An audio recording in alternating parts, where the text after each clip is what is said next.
Hello, good morning. Welcome to my YouTube channel. My name is Flora Anabaka, and today I want to read a story on bridges without rivers and other stories. The title is Adjoa by Ama Ata Aido. They say I was born in Hasodzi, a very big village in Ghana. They also say that when all Africa is choking under a drought, Hasodzi lies in a very fertile lowland with good soil. Maybe that is why anytime I do not finish eating my food, Nana says, "You Adjoa, you do not know what life is. You do not know what problems there are in this life." As far as I could see, there was only one problem. That problem had nothing to do with what I knew Nana considered as problems or what Mommy thought of as the problem. Mommy is my mother. Nana is my mother's mother. They say I am 7 years old, and the problem is that at my age, there are things I can think in my head, but I do not have the proper language to speak them out. That, I think, is a very serious problem. This is because it is always difficult to decide whether to keep quiet and not say the things that come into my head or say them and get laughed at. It is not that it is easy to get any grown-up to listen to you even when you decide to take the risk and say something serious to them. Take Nana for example. First, I would struggle to get her attention. Then, I would tell her something I had taken a long time to figure out. Do you know what would always happen? She would stop whatever she was doing and, mouth open, stare at me for a very long time. She would then bend and turn her head slightly so that one ear comes down towards me. She would then ask, "Adjoa, what have you said?"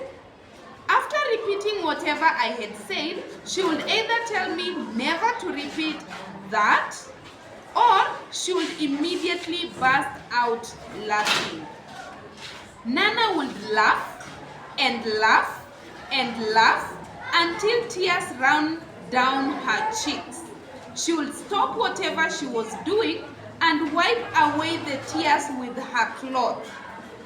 She would then continue laughing until she got completely tired. Then, as soon as another person came by, just to make sure she did not forget whatever I had said, she would repeat it to her.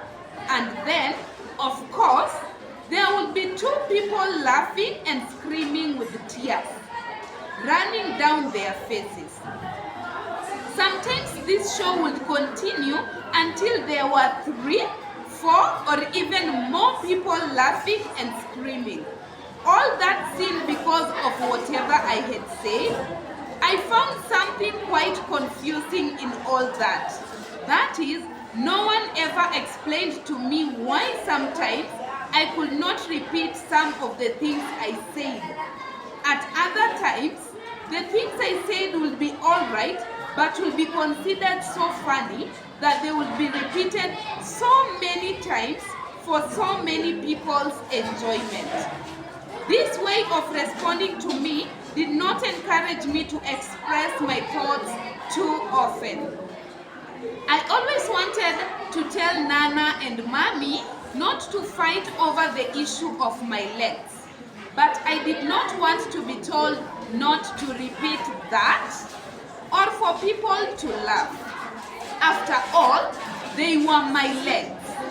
When I think about it now, those two, Nana and Mommy, must have been discussing my legs when I came out of the land of sweet, soft silence into the world of noise and comprehension, since this topic was repeated regularly. Kaya, I thank God that your very first child is female. But Kaya, I am not sure about her legs. Nana would say, shaking her head, "Mother, why are you always complaining about Adjoa's legs? If you ask me, they are too thin, and I am not asking you." Nana has many voices. There is a special one she uses to shut everyone up. Some people have no legs at all. Mommy will try again with all her small courage. But Adjoa has legs. Nana would insist, except that they are too thin and too long. How I wish they were thicker and shorter. "But why, Mother?" Mommy would always ask. At that point, I always knew from her voice that Mommy was weeping from inside. Nana never had such inside weeping. She was such a good grown-up, apart from her usual talk about my legs. All I want to say is that I really liked Nana, except for that Mommy never bothered with my legs. Neither was I. In fact, nobody ever complained about them except Nana. All the time I spent in school, none of my teachers ever had an issue with them. Not even my fellow pupils. Even at home, where I could bathe with my friends in the river in the evening, no one ever had an issue with them. But Nana, in her old way of our community thinking, still had the feeling for thick, strong legs. It made her think that only such legs had the capacity to carry out meaningful village activities, such as carrying loads or walking long distances. Actually, that is how she was brought up, and that had become part of her belief system. School was another thing Nana and Mommy discussed often and had different ideas. Nana thought it was a waste of time. I never understood what she meant. Mommy seemed to know and disagreed. She kept telling Nana that she felt she was locked into some kind of darkness because she did not go to school. That is why she wanted me, her daughter, to learn how to read, write, and be able to calculate. She always said that I could always marry later, and maybe Nana would just laugh. Each time I ran with my classmates on our small sports field, I won first place. It never seemed to be anything I should tell anyone at home. However, at some point it was different. I did not and still do not know how the teachers decided to let me run for the junior section of our school in the country games, but they did. When I went home to tell Mommy and Nana, they did not believe it at first. So, Nana took it upon herself to go and dig into it properly. She came home to tell Mommy that it was really true. I was one of my school's athletes.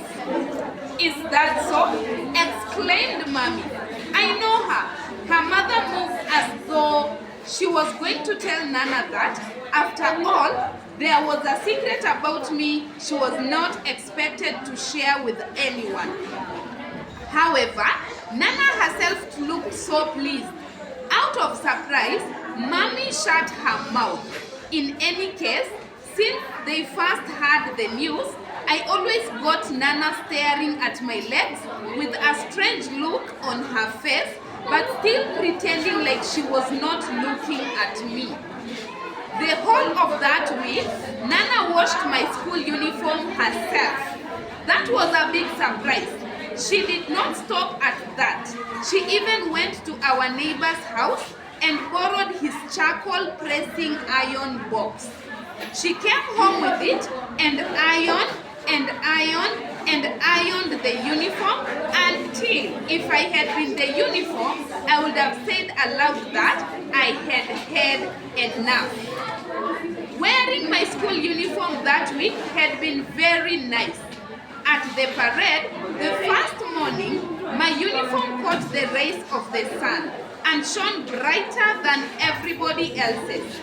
I was sure Nana had seen that too and must have liked it. Yes, she had been coming to town with us every morning of that sports week. But she always walked way behind us, school children, as though she was on her way elsewhere. Yes, I won every race, I ran for my school, and I won the trophy for the best all-round junior athlete. Do you know what Nana did? She carried the gleaming cap on her back, like they do with babies and other very precious things.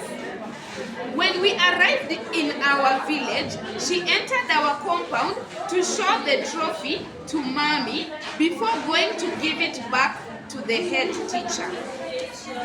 Oh, grown-ups are so strange. Nana carried me on her knee and cried softly. She muttered that thin legs could also be useful. That even though some legs do not have much meat on them, they can run. Thank you for listening. Bye.